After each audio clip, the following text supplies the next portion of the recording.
क्या वक्फ बिल से भाजपा मस्जिदों पर कब्जा करना चाहती है?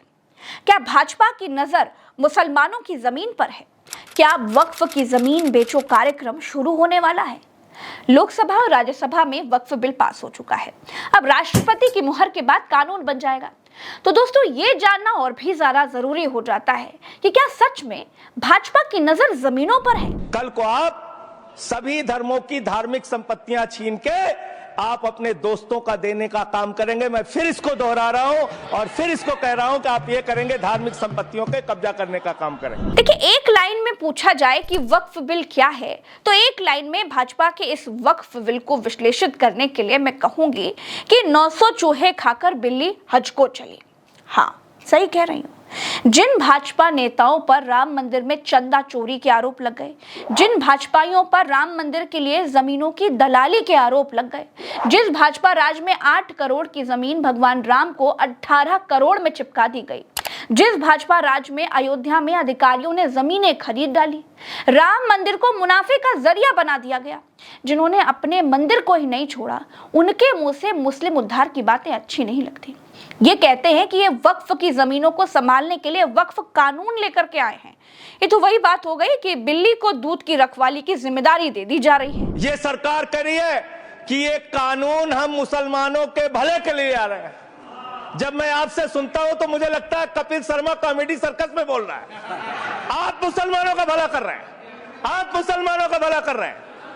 दोनों सदन में एक भी सदस्य, दोनों सदन में सिर्फ एक सदस्य गुलाम अली को छोड़ के एक भी सदस्य आपका मुसलमान नहीं है। आप मुसलमानों का भला कर रहे हैं, आप मुसलमानों का भला कर रहे हैं। पूरी सरकार में एक मंत्री आपका मुसलमान नहीं है, आप मुसलमानों का भला कर रहे हैं। 2 नेता अपने घरों में आपने बैठा दिया, मुख्तार अब्बास नकवी, शाहनवाज हुसैन, दोनों की राजनीति आपने खत्म कर दी। आप मुसलमानों का भला कर रहे हैं, आप मुसलमानों का भला कर रहे हैं, आप मुसलमानों का भला कर रहे हैं। अरे सुनना सीखो पहले। मानवर, मैं इनके इस कानून में क्या क्या लिखा हुआ है, क्या क्या कहा है इन्होंने। बैठ जाएं कृपया, गुलाम अली जी बैठ जाएं। धार्मिक संपत्तियों को ये बिल कब्जा करने की नापाक कोशिश है। इतनी और शांति धार्मिक संपत्तियों को सदन में इतनी कब्जा करने के लिए सदन में इतनी शांति है कि आराम से आप बोलोगे तो आराम से बोल रहा हूं सर। हाँ। आप बैठे हैं तो आपको देख के वैसे ही आराम आ जाता है। आपको देख के मैं वैसे ही आराम में रहता हूं सर। आप जब है, आपका संरक्षण है तो आराम से ही बोल रहा हूं। बोलिए। मान्यवर, धार्मिक संपत्तियों को कब्जा करने की एक कोशिश है। इसलिए इस बिल पर न हिंदू को खुश होना चाहिए, न सिख को खुश होना चाहिए, न ईसाई को खुश होना चाहिए, न जैन को खुश होना चाहिए, न बौद्ध को खुश होना चाहिए, क्योंकि नंबर सबका आएगा।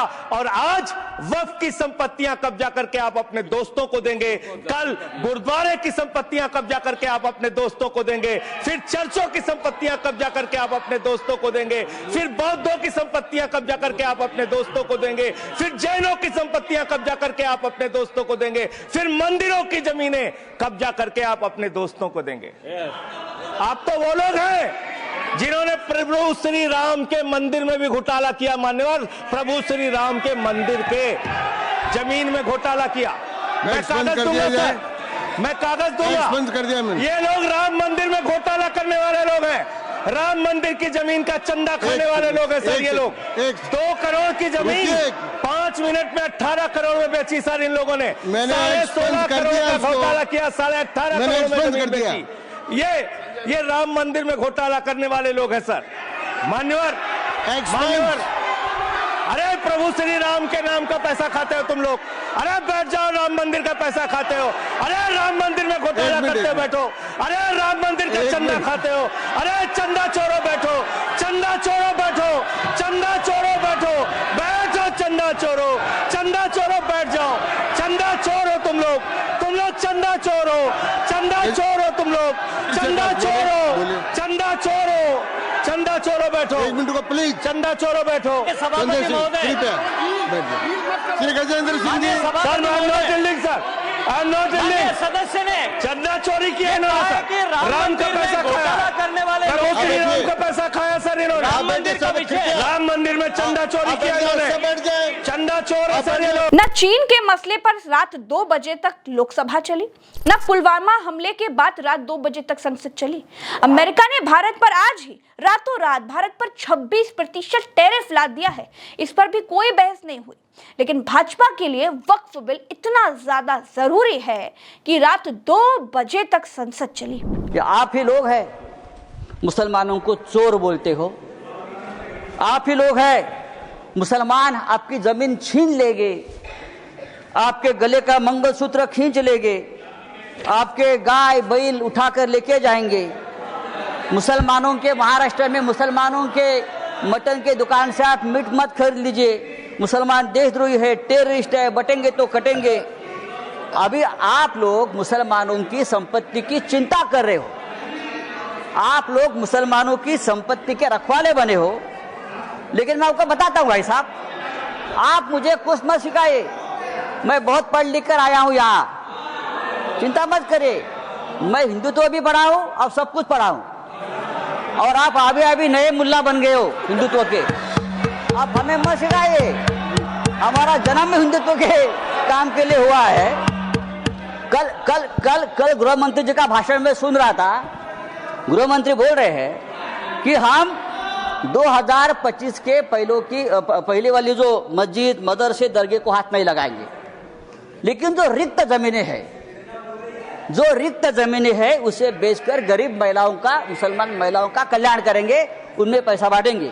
रिक्त जमीनें तो आखिर आप बेचने खरीदी के बात पर आ गए, जिसका डर था कि जमीन बेचेंगे, जमीन खरीदेंगे, ये जो आपका मूल उद्देश्य है बिजनेस व्यापार, उसके ऊपर आए।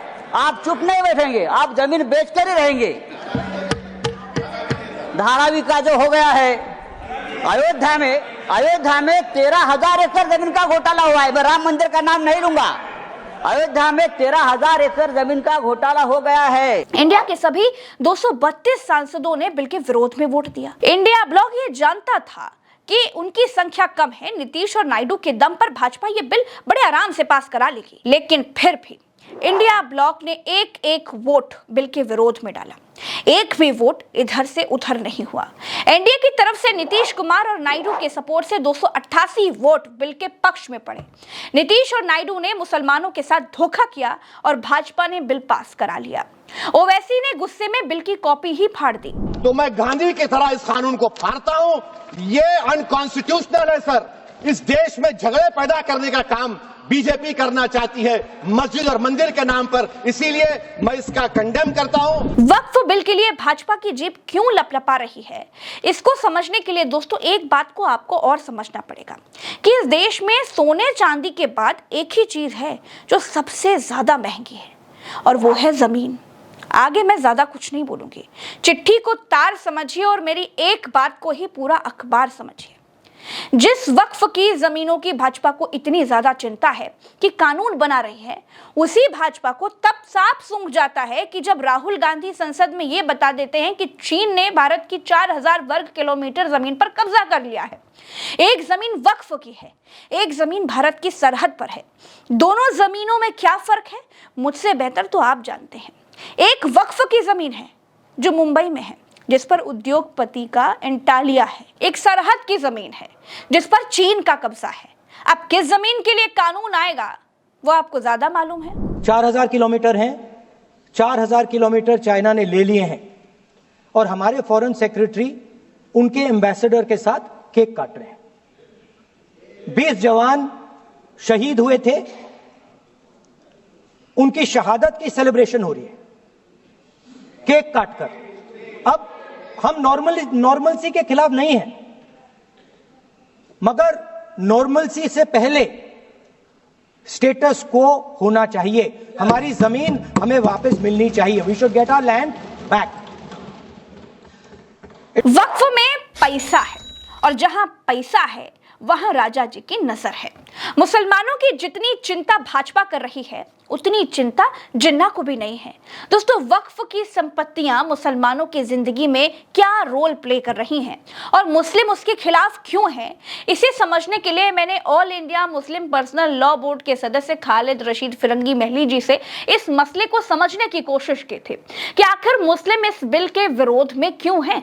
उनको सुनिए जरा। मेन 5-6 पॉइंट्स हैं, उनमें सबसे जो डेंजरस पॉइंट है वो deletion of Waqf by user का है। दूसरा, नॉन मुस्लिम्स को वक्फ बोर्ड में शामिल किए जाने का मसला है।